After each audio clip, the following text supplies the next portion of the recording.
पाकिस्तान में जो पेट्रोलियम मसनूआत की पागलपन की हद तक कीमतें बढ़ाई गई हैं, जो पूरे रीजन में नहीं हुआ। यानी ऐसा लगता है कि जंग ईरान की नहीं, पाकिस्तान की लगी हुई है। पाकिस्तान की हुकूमत ने खित्ते में लड़ाई को ऐसा लगता है कि एक अपॉर्चुनिटी के तौर पे लिया है कि पाकिस्तानी अवाम का मजीद खून निचोड़ दिया जाए, और वही इन्होंने किया।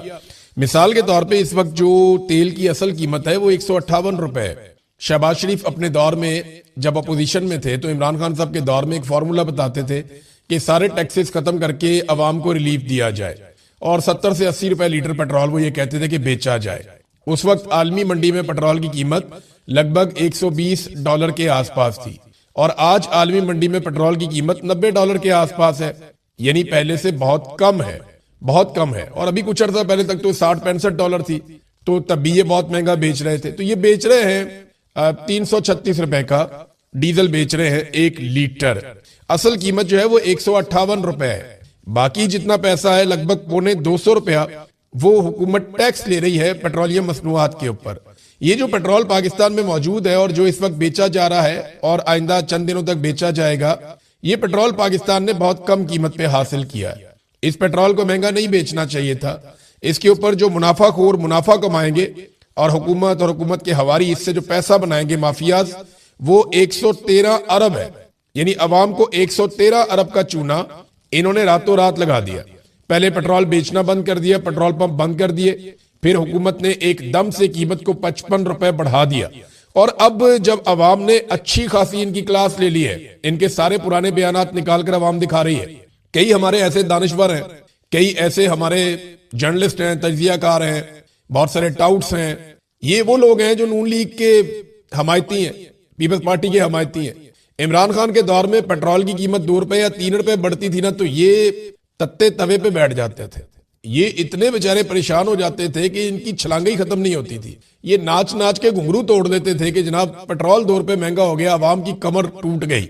आज ये सारे चुप है, कोई बात करने के लिए तैयार नहीं है। मरियम नवाज के स्टेटमेंट हो या शहबाज शरीफ के या नवाज शरीफ के स्टेटमेंट हो या बाकी काबीना के स्टेटमेंट हो, हैरत अंगेज तौर पे ढिठाई और बेशर्मी इन्होंने ओढ़ी हुई है।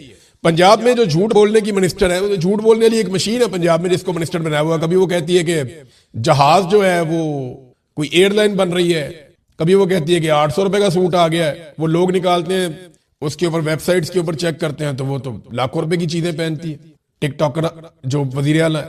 और ये मिनिस्टर जो है वो दिन रात जूते पॉलिश करने के चक्कर में, कभी जनाब जूतों का झूठ, कभी सहाफी ने जनाब ये झूठ बोला हुआ है उसको पकड़ के अंदर कर दिया, कभी बच्चा गटर में गिर गया, माँ और बच्ची गटर में गिर गया, वो झूठ बोलना नहीं, ऐसा वाकई नहीं हुआ। हर चीज के ऊपर झूठ बोल बोल के, जहाज वाला भी झूठ बोल के। अब क्या है, वजीर आजम ने ना लेवी कम कर दी, यानी अवाम पे बोझ मुंतकिल किया, वजीर आजम ने लेवी कम कर दिया। और भाई लेवी 20 रुपए मजीद बढ़ा दी है गैर जरूरी तौर पे, लेवी भी बढ़ा दी है। पेट्रोल की कीमत तो बढ़ाई है, लेवी भी साथ बढ़ा दी है 20 रुपए। ये इन्होंने पाकिस्तान के साथ किया। मट्टी के तेल की क्या हालत की है जरा ये भी आप देख लें। ऐसा नहीं है कि खाली इन्होंने पेट्रोल की कीमत जो है वो बढ़ाई है और डीजल की कीमत बढ़ाई है।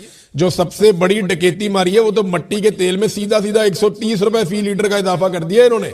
ये आम आदमी, गरीब आदमी इस्तेमाल करता है।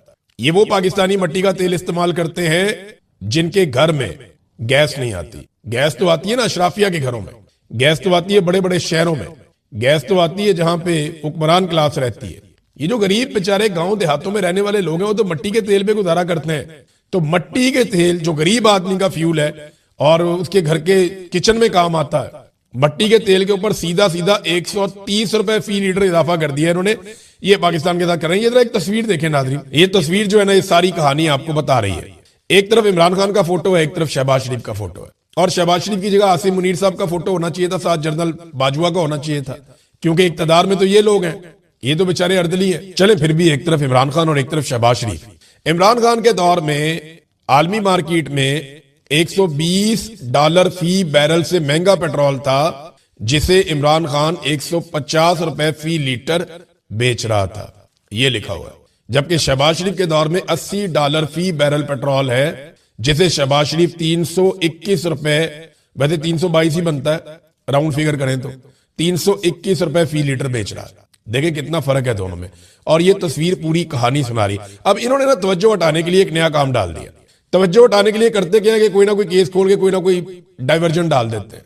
तो इन्होंने पाकिस्तान तहरीके इंसाफ के लोगों को 9 मई के अंदर एक दफा फिर सजाएं सुनाना शुरू कर दी है। ले दे के ना आसिम मुनीर रजीम के पास छुपने की एक ही चीज बचती है और वो 9 मई। पीटीआई कहती है कि एक फॉल्स फ्लैग ऑपरेशन था, उसमें हमने कुछ नहीं किया, बल्कि सीसीटीवी फुटेज भी गायब कर दी गई, सिक्योरिटी भी वहां से हटा दी गई और प्लानिंग के जरिए से 9 मई करवाया गया। अब पीटीआई का ये कहना है कि हमारे साथ ज्यादती करते हैं, हर दफा 9 मई ले आते हैं, तो जब भी ये कुछ बुरा करते हैं या जब भी इनसे कुछ बुरा हो जाता है ये फौरी तौर पे 9 मई के पीछे छुप जाते हैं। अब इन्होंने किया ये कि 9 मई के मुकदमात का एक मरतबा फिर फैसला सुनाना शुरू कर दिया, सजाएं सुनाना शुरू कर दी कि जनाब 9 मई के अंदर बड़ा जुल्म हुआ, ज्यादती हुई। अब ये देखें सजाएं देखें, अब चेक करें। अदालत ने मुल्जिमान की जायदादें भी जब्त कर दी और ये कोई GHQ हमला केस है, इसमें फैसला जारी कर दिया। 47 इश्तिहारी मुल्जिमान को 10-10 साल कैद और 5-5 लाख रुपए जुर्माने की सजा दे दी गई है। जो आम लोग हैं उनमें उमर अयूब साहब हैं, जरताज गुल हैं, मुराद सईद हैं, शिबली फराज हैं, हमाद अजहर, कंवल शौजब, शेख राशिद शफीक, फिर उसके बाद शहबाज गिल, वो पाकिस्तान में नहीं था, जुल्फी बुखारी, मोहम्मद अहमद चट्टा, राय हसन नवाज, राय मोहम्मद मुर्तजा और बहुत सारे, शौकत अली भट्टी, उस्मान सईद बसरा, फिर एजाज खान जाजी। ये पीटीआई के तकरीबन सारे लोगों को ही ना इंसदादे दहशतगर्दी अदालत के जज अमजद अली शाह ने फैसला सुना के सबको सजा दे दी। ये है 9 मई और ये है फैसला। और सुनाया क्यों गया? देखिए ना, ये डाइवर्जन लगाते हैं, तवज्जो भटकाते हैं लोगों की। ठीक है, आप 9 मई की तरफ तवज्जो दें और सोशल मीडिया पे जो एक लोगों ने तूफान खड़ा कर दिया इस अजीबोगरीब किस्म की प्राइस हाइक के ऊपर, पूरी दुनिया में ऐसा नहीं हुआ। भाई इंपैक्ट आएगा तो पूरी दुनिया पे आएगा ना। दुनिया में 2%, 3%, 5% इतना इजाफा हुआ, पाकिस्तान ने उठा के सीधा 21% इजाफा कर दिया। तो ये तो ऐसे बैठे हुए थे दाव के ऊपर कि हमारा कोई दाव लग जाए, हम कीमतें बढ़ा दें। अब नाज़रीन, आसिम मुनीर साहब गए हैं सऊदी अरब, उन्होंने जाकर मुलाकात की है सऊदी अरब के अंदर सऊदी वजीर दिफा से। मैं इस हवाले से ना पहले आपको उनका जो ट्वीट है वो पढ़ के आपको सुनाता हूं, फिर आपको बताता हूं कि एक्चुअली लगता क्या है। ये सऊदी वजीर दिफा खालिद बिन सलमान का ट्वीट है। पाकिस्तान के चीफ ऑफ आर्मी स्टाफ और chief of defence forces field marshal Asim Munir से मुलाकात हुई है।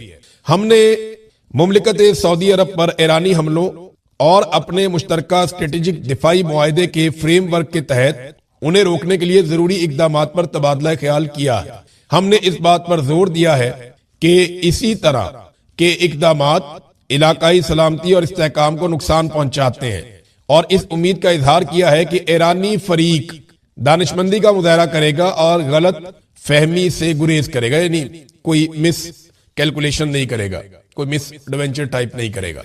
तो एक तो ये कि उन्होंने बताया कि ईरानी फरीक, यानी एक फरीक पाकिस्तान और सऊदी अरब है और दूसरा फरीक ईरान है। देखिए, मेरा एक सवाल है कि पाकिस्तान ने मजम्मत की ईरान की कि उन्होंने अरब ममालिक पे अटैक किया, लेकिन पाकिस्तान ने नाम लेकर मजम्मत अमेरिका और इसराइल की नहीं की कि उन्होंने क्यों ईरान के ऊपर अटैक किया।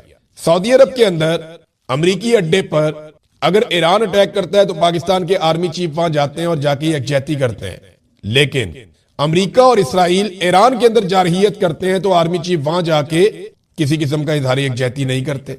ये क्यों है? देखे ना, ईरान भी बरादर इस्लामी मुल्क है, सऊदी अरब भी बरादर इस्लामी मुल्क है, हमारे दोनों मुल्कों के साथ बेहतरीन ताल्लुकात हैं। ईरान के ऊपर भरपूर बमबारी हो रही है, ईरान के शहरी मारे जा रहे हैं, लगभग 1200-1300 बंदा ईरान का मारा गया, उनका सुप्रीम लीडर जो है उन्हें शहीद कर दिया गया, बेशुमार नुकसान हुआ। लेकिन इसके बावजूद ईरान के साथ ना इजहार यकजहती किया आर्मी चीफ ने, ना ईरान का दौरा किया, ना उन्होंने अमेरिका और इसराइल के खिलाफ कोई स्टेटमेंट जारी करवाया। लेकिन वहां ईरान ने अमरीकी अड्डों पे हमला किया गल्फ ममालिक में, तो आर्मी चीफ गए और सऊदी वजीर दिफा के साथ बैठ के एक फरीक के तौर पे उन्होंने अपने आप को पेश किया कि ईरान एक फरीक है और हम दूसरा फरीक है। इसका मतलब आप समझ रहे हैं। अब ईरान ने इस मौके पर एक अमली की है, वो मैं पहले आपके सामने रख देता हूं ताकि आपको आइडिया हो कि मामला जा कहां पे रहा है, क्योंकि डोनाल्ड ट्रंप का एक दावा सामने आया। पहले डोनाल्ड ट्रंप का दावा आपको बताते हैं। डोनाल्ड ट्रंप ने कहा कि ईरान जिसे बुरी तरह मारा जा रहा है उसने माफी मांग ली है और अपने मशरिके वुस्ता के पड़ोसियों के सामने हथियार डाल दिए हैं और वादा किया है कि वो इन पर मजीद गोलियां नहीं चलाएगा या मजीद इनके ऊपर हमला नहीं करेगा। ये वादा सिर्फ अमरीकी और इसराइली हमलों की वजह से किया गया है। वो मशरिके वुस्ता पर कब्जा करने और हुकूमत करने के दर पे था। ये पहला मौका है कि ईरान हजारों साल में मशरिके वुस्ता के आसपास के ममालिक से हारा है। उन्होंने कहा, यानी उन ममालिक ने हमें कहा कि शुक्रिया सदर ट्रंप। तो मैंने कहा यू आर वेलकम। ईरान अब मशरिक वस्ता का बदमाश नहीं रहा, बल्कि वो मशरिक वस्ता में हार चुका है। ही इज अ लूजर, और कई दहाइयों तक वो रहेगा, लूजर ही रहेगा, जब तक कि वो हथियार डाल नहीं देते या ज्यादा इम्कान है कि मुकम्मल तौर पर तबाह नहीं हो जाते। आज ईरान को बहुत ज्यादा नुकसान पहुंचेगा। ईरान के बुरे रवैये की वजह से मुकम्मल तबाही और यकीनी मौत के बारे में संजीदगी से गौर किया जा रहा है। ऐसे इलाके और लोगों के गिरोह ऐसे हैं जिन्हें इस वक्त तक निशाना बनाने पर गौर नहीं किया गया था, जिन्हें अब निशाना बनाया जाएगा। डोनाल्ड ट्रंप ने धमकी भी लगाई और यह भी कहा कि ईरान ने माफी मांग ली है, और वो इसलिए मांगी कि बहुत ज्यादा अमेरिका और इसराइल ईरान को मार रहे हैं और अरबों ने हमारा शुक्रिया अदा किया है। ये डोनाल्ड ट्रंप का स्टेटमेंट है। अब जरा देखते हैं कि डोनाल्ड ट्रंप का ये स्टेटमेंट जिस बुनियाद पे है, वो बुनियाद क्या है। बुनियाद ये है कि ये ईरानी सदर ने अपने अरब ममालिक को मुखातिब किया है और उनसे बात की है मीडिया के जरिए से। ईरानी सदर ने कहा कि मशरिक वस्ता में जिन ममालिक में अमरीकी अड्डे हैं, वो इस बात पर कायम है कि उन्होंने इन अड्डों को ईरान के खिलाफ हमलों के लिए इस्तेमाल करने की इजाजत नहीं दी। फिर उन्होंने कहा कि जनाब जो खलीजी ममालिक जहां पे अमरीकी अड्डे हैं, वो इस बात को यकीनी बनाए कि उनकी सरजमीन से ईरान के ऊपर हमला ना किया जाए, और ईरान भी जवाबी तौर पे उन अड्डों पे हमला नहीं करेगा। वो ये कहते हैं कि ईरान ने हमेशा कोशिश की है अमन के लिए, मुज़ाकरात के लिए, बड़ी लंबी चौड़ी उन्होंने बातचीत की, लेकिन उन्होंने कहा कि पड़ोसी ममालिक पर हमला हम नहीं करेंगे जब तक कि वहां से हमारे ऊपर हमला नहीं किया जाता। उन्होंने ईरान के पड़ोसी ममालिक, खासतौर पर जो अरब ममालिक हैं, उनसे माफी भी मांगी और इस अज़म का इजहार किया कि ईरान मुज़ाहमत जारी रखेगा। देखिए, समझने की बात है, वो कह रहे हैं हम आपसे माफी चाहते हैं, आपसे माजरत चाहते हैं कि आपके मुल्क पे हमें बम मारना पड़ता, लेकिन हम अमरीकी अड्डों पे मारते हैं। आप अमेरिकन को रोकेंगे वो आपके मुल्क में बैठ के हमें ना मारे, तो हम भी वापस नहीं मारना चाहते, लेकिन जब हमें मजबूरन मारना पड़ता है तो हम आपसे माफी चाहते हैं। तो ईरान का ये तरीकाकार आप गौर कर लीजिए कि वो अरब ममालिक से ताल्लुकात बिगाड़ना भी नहीं चाहता और अपना रिटेलिएशन भी करना चाहता है, जवाबी कार्रवाई भी करना चाहता है। तो इसको डोनाल्ड ट्रंप ने माफी कह दिया और यकीन दहानी कह दिया कि ईरान दोबारा हमला नहीं करेगा। मुझे नहीं लगता कि ईरान को अब ज्यादा हमला करने की जरूरत रहेगी। उसकी वजह मैं आपको बताता हूं, बड़ी इंटरेस्टिंग खबर है मेरे पास, ये देखें। और ये खबर अमेरिका से आ रही है। साबिक CIA तज्जियाकार लैरी जॉनसन, इन्होंने बहुत बड़ा इंकशाफ किया है, और ये एक नहीं, 10 किस्म के लोग इंकशाफ कर रहे हैं। पहले तो हम आपको दे रहे थे इंटरनेशनल खबरों से, लोकल सोर्सेज के जरिए से। अब अमेरिका का मीडिया, अमेरिका के सियासतदान और उनके दिफाई तज्जियाकार और साबिक अहलकार वो खुद बताना शुरू हो गए हैं कि हमारे साथ हुआ क्या मशरिक वस्ता में। उन्होंने बताया कि अमरीकी अवाम को जंग की असल सूरत हाल के बारे में गुमराह किया जा रहा है। उनके मुताबिक ईरान ने 5 जदीद अमरीकी रडार तबाह कर दिए हैं। इनमें से 2 की मालियत $1 अरब फी थी, यानी $1 अरब का था वो, और 3 थार्ड मिसाइल की दिफाई बैटरियां तबाह हो चुकी हैं, जो अमेरिका के आलमी जखीरे का तकरीबन 30% है। यानी अमेरिका का 30% जो है वो दिफाई बैटरियां वो भी तबाह हो गई हैं। एक हफ्ते में तकरीबन $4 अरब के रडार सिस्टम हमारे जाया हो चुके हैं। बहरीन में अमरीकी बहरी तनसीबात तकरीबन मुकम्मल तौर पर तबाह हो चुकी हैं। अमरीकी फिजाई दिफा तकरीबन अंधा हो गया है उस रीजन में, यानी मिडिल ईस्ट में। आने वाले हमलों की वार्निंग 30 मिनट से कम होकर तकरीबन 1 मिनट रह गई है। यानी जो हमें पता चलता था 30 मिनट पहले कि वहां से मिसाइल निकल रहे हैं, आ रहे हैं, हम पे हमला करेंगे, वो अमेरिकन को अब पता चलता है 1 मिनट पहले। जॉनसन के मुताबिक ईरान को अब रूस और चीन की वो हमायत हासिल है जो पहले कभी भी हासिल नहीं थी। ये तनाज़ा वसी आलमी जंग में तब्दील हो सकता है। अच्छा, ये नुकसानात हुए हैं। कुछ और तस्वीर और वीडियो भी आई है। सैटेलाइट तस्वीर के मुताबिक उर्दन में एक अमरीकी थार्ड मिसाइल बैटरी का जो पूरा रडार सिस्टम है उसको अमेरिका और इसराइल के ईरान पर हमलों के इब्तदाई दिनों में निशाना बनाया गया था, और ये मुकम्मल तौर पे तबाह हो गया है। ये बहुत बड़ा नुकसान हुआ है। ये तकरीबन $1 अरब का है, और अमेरिका को बड़ा अरसा लग जाएगा इनको ठीक करने में। बाद चीजों को अमेरिका को ठीक करने में 5 से 7 साल भी लग सकते हैं, ये भी खबरें आ रही हैं। अच्छा, उर्दन में अमेरिका का एयर डिफेंस सिस्टम जो है ना, उसका रडार तबाह हो गया है। अब रडार के बगैर जो है वो जो उनके पास इंटरसेप्टर्स हैं जो ड्रोन्स को और मिसाइलों को रोकते हैं, वो नकारा हो गए। आपके पास रडार ही नहीं है तो आप पता कैसे करेंगे कहां से क्या आ रहा है। रडार पहले आइडेंटिफाई करता है, फिर जाके उसको फिजाई दिफाई निजाम जो है वो निशाना बनाता है। इंटरसेप्टर मिसाइल तभी काम आते हैं ना जब रडार काम करता है। तो रडार अब तो उसकी आंखें तो खत्म हो गई, देखने की सलाहियत तो खत्म हो गई, तो बगैर देखे तो मार नहीं सकते। अंधेरे में तीर चलाने का क्या फायदा। ये किया है ईरान ने। देखिए, ईरान कहता है जी अब हम सिर्फ इसराइल के ऊपर अटैक करेंगे। मेरे ख्याल में ये एक हिकमत अमली इसलिए भी कामयाब हुई है कि ईरान ने रास्ता क्लियर कर दिया। ईरानी मिसाइल कई ममालिक से गुजरने के बाद पहुंचता था इसराइल में। रास्ते में सऊदी अरब आ जाता है, रास्ते में यूएई आ जाता है, रास्ते में उर्दन आ जाता है, फिर जाके इसराइल पहुंचता है मिसाइल। यानी उससे पहले जो है सबसे पहले तो ओमान आ जाता है। तो ये 4-5 ममालिक क्रॉस करके, समुद्र क्रॉस करके फिर जाके वो मिसाइल पहुंचता है इसराइल में। अब ईरान ने ये क्या किया, रास्ते में जितना भी रडार का सिस्टम था, मिसाइल के रास्ते में जितनी भी रुकावटें थी वो दूर कर दी। और ये रुकावटें ठीक करने में अमेरिका को टाइम लगेगा। जहां ईरान का बड़ा नुकसान हुआ कि उसको अपना इंफ्रास्ट्रक्चर और चीजें डेवलप करने में कई साल लग सकते हैं, वहीं अमेरिका और इसराइल का भी बड़ा नुकसान हुआ कि इसराइल ने अपने सामने जितनी दीवारें खड़ी की थी मिसाइलों और ड्रोन्स के खिलाफ, पूरे मशरिक वुस्ता में अमेरिका की मदद से वो दीवारें एक एक करके कमजोर पड़ गई, बल्कि गिर गई हैं। अब उनको दोबारा तामीर करने में इनको भी लंबा टाइम लगेगा। तो ईरान के पास अब यह सहूलत है कि वो इसराइल तक अपने मिसाइल और ड्रोन्स बड़ी मिकदार में भेज सकता है और उनके लिए पहले जैसे चैलेंजेस मौजूद नहीं रहेंगे। नाज़रीन, एक और खबर है, और ये खबर जनाब ये भी अमेरिका से है। अमेरिका के जो वजीर तवानाई हैं, यानी व्हाइट हाउस तर्जुमान बराए एनर्जी, ये कहते हैं जी कि ये लंबी चलने वाली गेम है। ईरान वसी पैमाने पर तेल के जखायर हैं ईरान में, जो दहशतगर्दों के हाथ में है। यानी उनकी हुकूमत को दहशतगर्द कह रहे हैं और वो कह रहे हैं कि जी तेल के जो वसाइल है ये हमें चाहिए, हम वो जखायर दहशतगर्दों से लेने जा रहे हैं।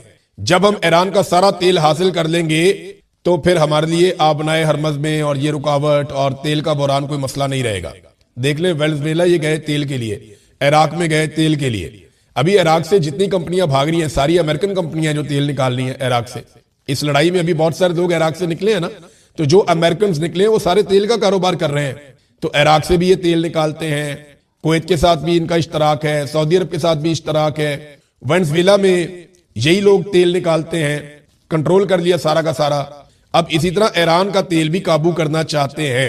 यह है जनाब असल फड्डा, इसके अलावा तो और कोई बात नहीं है। मामला तो पैसे का है, वसाइल का है, और वसाइल पे कंट्रोल चाहते हैं। नाज़रीन, यहाँ पे मेरे पास एक खबर है, ये इंजीनियर मिर्जा साहब जो हैं, इनका ये मैं पढ़ रहा था siyaasat.pk पे। इन्होंने कहा जी कि ईरान का ये कुछ नहीं छोड़ेंगे, अमेरिका और इसराइल। तो ईरान में इतनी ताकत नहीं है कि वो इसराइल या अमेरिका का मुकाबला कर सके। अमेरिका की बात मानकर उन्हें डील कर लेनी चाहिए, और वो मुकाबला नहीं कर सकते। टार्जन बनने की कोई जरूरत नहीं है, वो आपका कचूमड़ निकाल देंगे।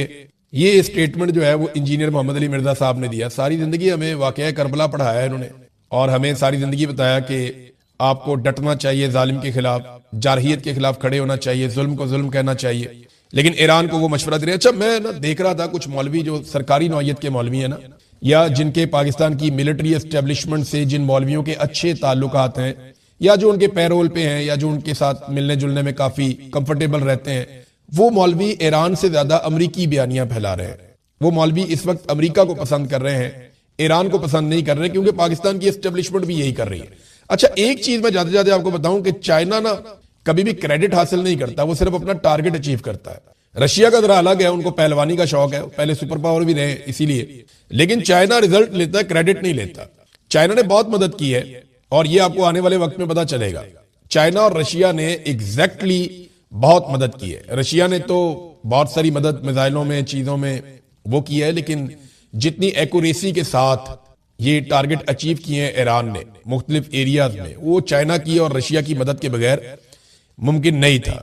अमेरिका रूस का नाम तो लेता है बार बार, चीन का नाम भी नहीं लेता, क्योंकि अब चीन कोई और चीज बन गया है। और अमेरिका को यह पता है कि अगर वो चीन के साथ बराह रास्त किसी लड़ाई में आ गया तो याद रखिएगा, एक हफ्ते से एक महीने के अंदर दुनिया के ज्यादा ममालिक चीन के साथ खड़े हो जाएंगे, क्योंकि जब वो कैलकुलेट करेंगे तो पता चलेगा उनके ज्यादा मफादात चीन के साथ जाकर मिलते हैं। और एक चीज और है, अगर ये जंग जारी रहती है और डोनाल्ड ट्रंप इसी रविश पे कायम रहते हैं अगले अपने टेन्योर में पूरा होने तक, तो अमेरिका का जो सुपर पावर का स्टेटस है ना, वो कोई नहीं बचना। ये सीधी सी बात है।